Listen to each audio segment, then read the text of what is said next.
Plaint और written statement के बीच के अंतर को हम लोग निम्नलिखित शीर्षकों के अंतर्गत व्यक्त कर सकते हैं।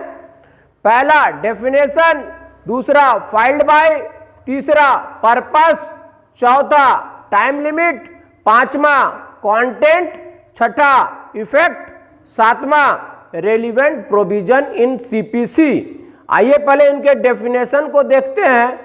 प्लेंट जो होता है प्लेंटिव के द्वारा दायर किया गया प्रारंभिक दस्तावेज होता है जिसमें वह अपने दावों और मांगों को प्रस्तुत करता है, जबकि रिटन स्टेटमेंट प्लेंटिव के द्वारा लगाए गए आरोपों का जवाब पत्र होता है।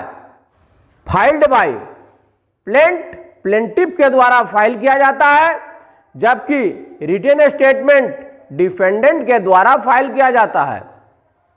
पर्पस, प्लेंटिव अपने दावों और न्याय की मांग के लिए इसको दाखिल करता है, जबकि रिटन स्टेटमेंट में डिफेंडेंट जो होता है अपने ऊपर लगाए गए आरोपों का जवाब देता है। टाइम लिमिट, प्लेंट मुकदमे की शुरुआत प्लेंट से ही होती है। रिटन स्टेटमेंट सम्मन मिलने के 30 दिन के भीतर या कुछ मामलों में 90 दिनों के भीतर।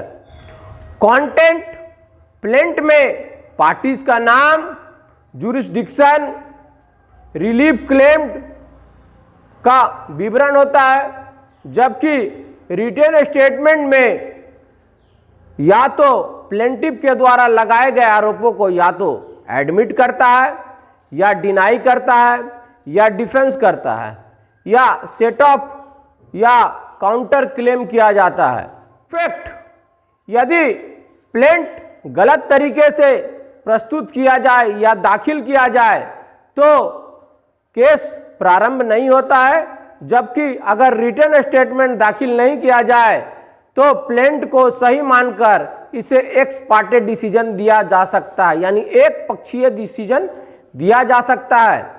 Relevant provision in CPC, plaint order 7 में दिया गया है, जबकि रिटन स्टेटमेंट ऑर्डर 8 में दिया गया है।